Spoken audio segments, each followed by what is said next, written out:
Olá, povo de Deus, povo avivado, povo abençoado. Olá, você de uma outra religião, de um outro credo religioso. Tudo bem com vocês? A paz de Cristo.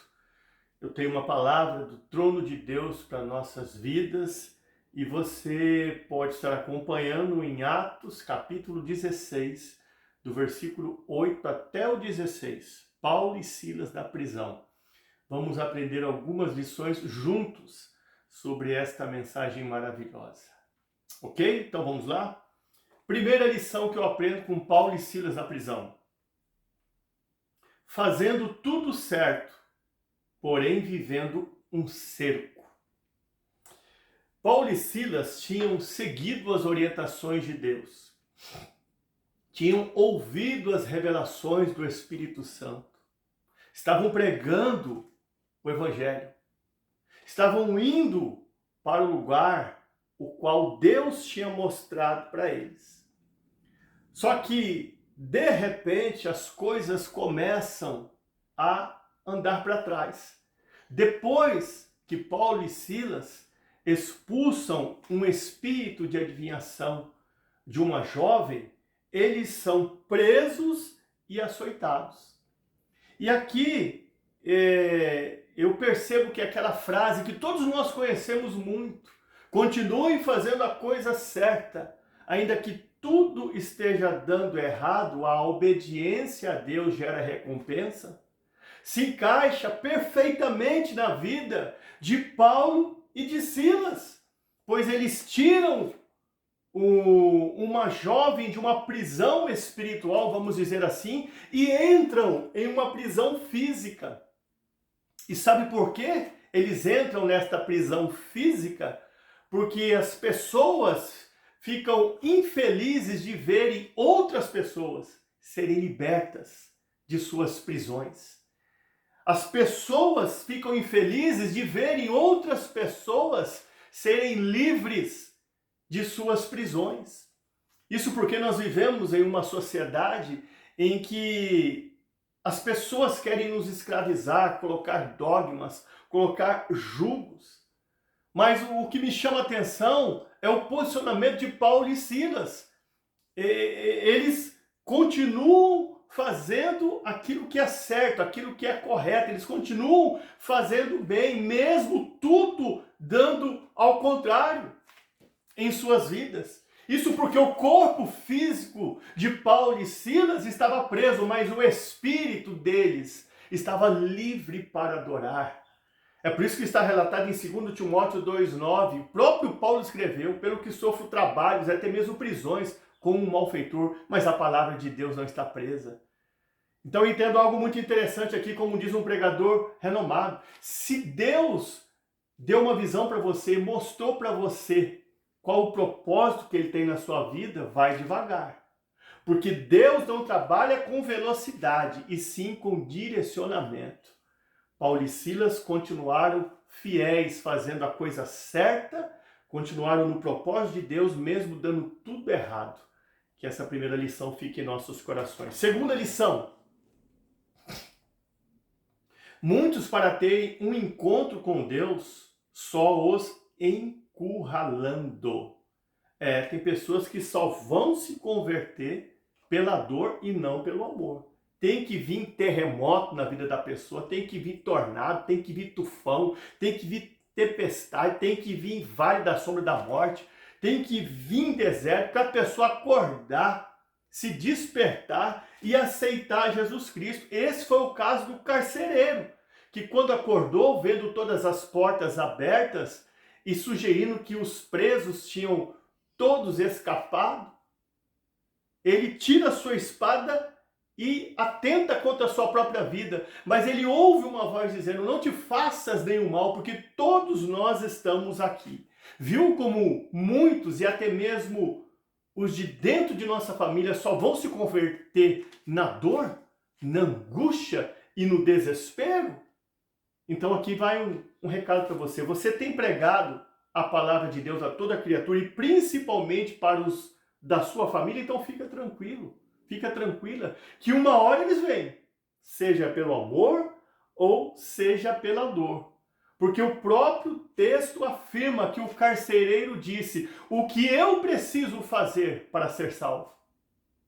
E aí Paulo disse: crê no Senhor Jesus Cristo, será salvo tu e tua casa. Prestou atenção que partiu do carcereiro. Ele disse: o que eu preciso fazer para ser salvo?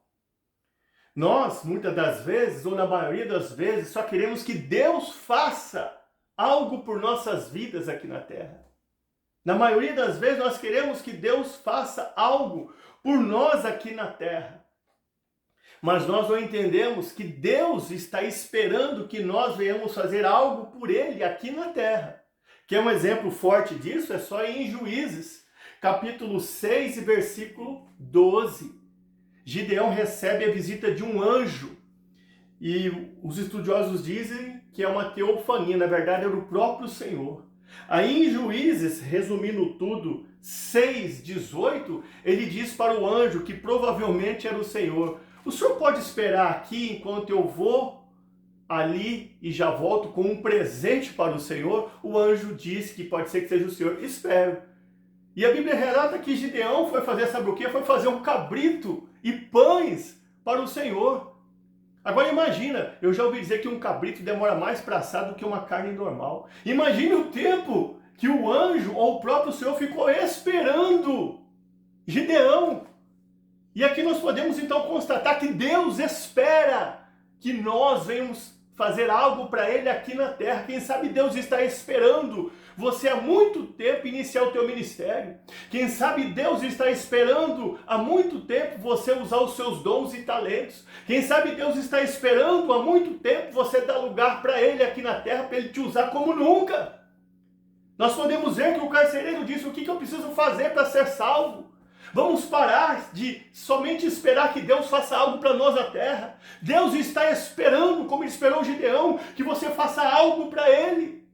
Que você o presenteie aqui na terra, fazendo a sua obra e tirando os cativos das prisões. É algo muito interessante. Já imaginou quanto tempo o Senhor ficou esperando a Gideão? Deus está esperando você fazer algo aqui na terra para Ele. Amém? Essa é a segunda lição. Vamos já para a terceira lição. O carcereiro tinha as chaves, mas quem é a porta não precisa de chaves. Muitas das vezes os homens aqui na terra nos fecham as portas ministeriais. Muitas das vezes os homens aqui na terra nos fecham as portas financeiras. Muitas das vezes os homens aqui na terra nos fecham as portas até mesmo sentimentais. Mas Jesus não precisa de chaves para abrir as portas que os homens nos fecham aqui na terra, porque Ele é a porta. João 10:9. Eu sou a porta. Se alguém entrar por mim, achará pastagem e salvar-se-á. Quando todas as portas fecharam para João aqui na terra, Deus abriu uma porta no céu. Está lá em Apocalipse 4:1. E olhei, e eis que uma porta aberta no céu. Se todas as portas têm se fechado para você na terra, Deus pode abrir uma porta no céu. Se todas as portas têm fechado para você na horizontal, Deus pode abrir uma porta na vertical. Então eu quero dizer para você, fique firme. Quem abre portas é Deus, Ele é a porta. E algo muito interessante eu aprendo aqui, que isso aqui eu peguei carona com um pregador renomado. O que eu acho muito interessante aqui é que o carcereiro, ele viu as portas se abrindo. Qual a revelação que nós temos aqui? Seria assim, como que eu vou dizer? A sua vitória, ela não teria graça se Deus não permitisse você ver o seu adversário ou os seus adversários vendo as portas se abrindo para você. O carcereiro viu as portas abertas. É isso que nós aprendemos aqui. Deus, Ele quer que você veja os seus adversários vendo as portas se abrindo para você. Esse é o prazer de Deus, você tem que contemplar aquele que persegue você, aquele que tenta te trancar na oração contrária, aquele que tenta fechar as portas para você, orando contrário à sua vida, ele tem que ver essas portas se abrindo para você. É isso que nós aprendemos aqui nesse texto. Outra coisa mais interessante, eu estou pegando carona com um pregador renomado. De repente, se ouve um dia uma mensagem e vê o pregador falando isso, o pastor Miguel, ele copiou a mensagem. Não, eu não estou copiando, eu estou dizendo algo que ele disse na mensagem. Não estou imitando o tom de voz dele, não estou tentando imitar a personalidade dele, não estou tentando imitar o jeito que ele se gesticula. Não, eu estou pegando uma carona, entendeu? E aqui nós aprendemos algo muito interessante também com esse texto. É que antes da meia-noite, Paulo e Silas estavam com problemas. Depois da meia-noite, quem está com problemas é o carcereiro, aquele que aprisionava eles. Porque antes da meia-noite, Paulo e Silas estão lá, presos e algemados.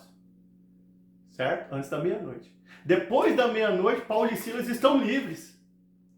E o carcereiro que aprisionava eles estava preso àquela situação. Tinha um sentimento de suicídio. Outra coisa que eu aprendo também é que o carcereiro, no problema, queria se matar. Agora, Paulo e Silas, no problema, o que eles fizeram? Eles estavam orando e louvando a Deus. Aqui eu aprendo algo muito interessante também. Eu disse isso um dia. Isso aí são palavras do pastor Silas Malafaia.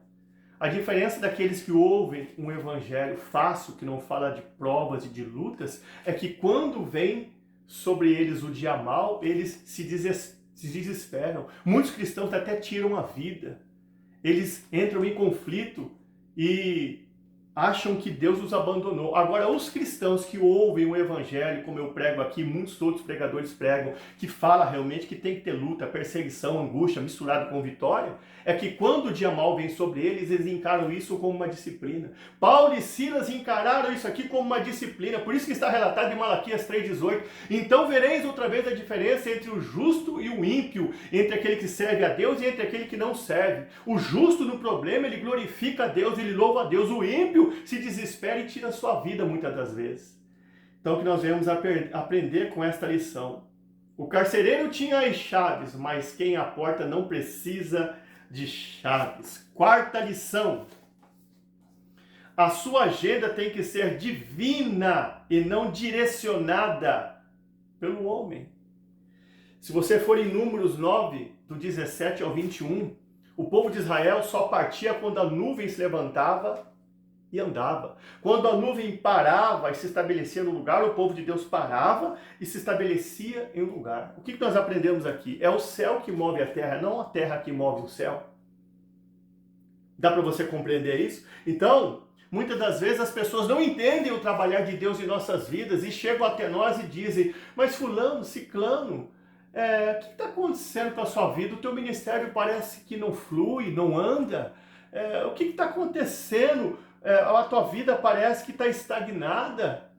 Então é momento de você e eu dizermos para essas pessoas: não é nada não, fulano. Não é nada não, fulana. É que a nuvem parou.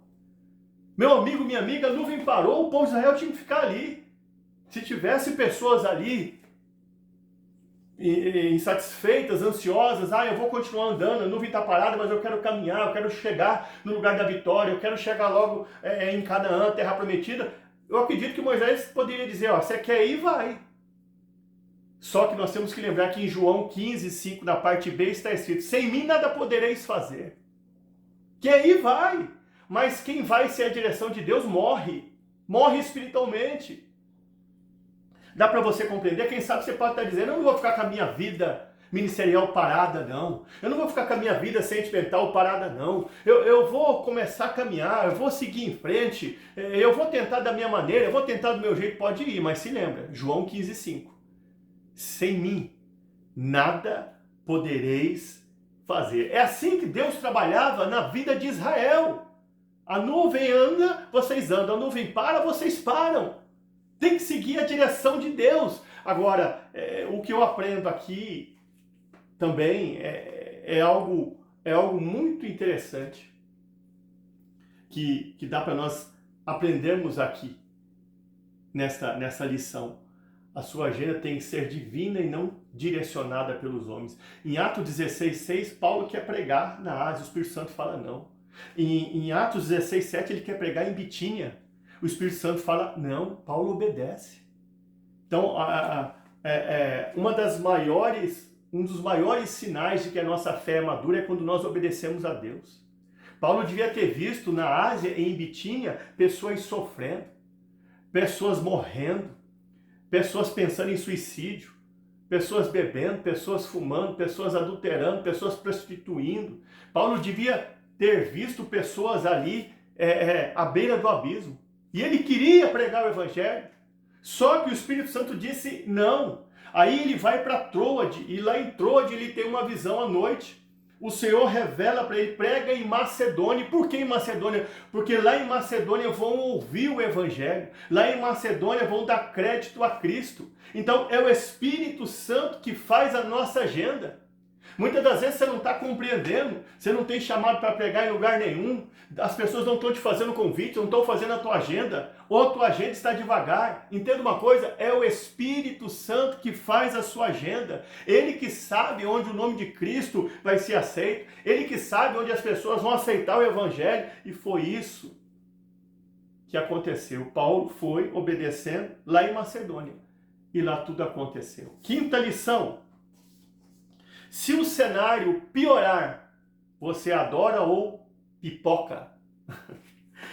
Em Atos 16, Paulo e Silas estavam indo para a oração e, eu acabei de dizer, foram surpreendidos por uma jovem que tinha um espírito de adivinhação e foram presos. Você pode perceber que na mente deles eles tinham um cenário, eles iam orar e louvar. Na onde? No lar de algum cristão ou no monte. Só que de repente eles se veem num cenário diferente, dentro de uma prisão. O que eles fazem?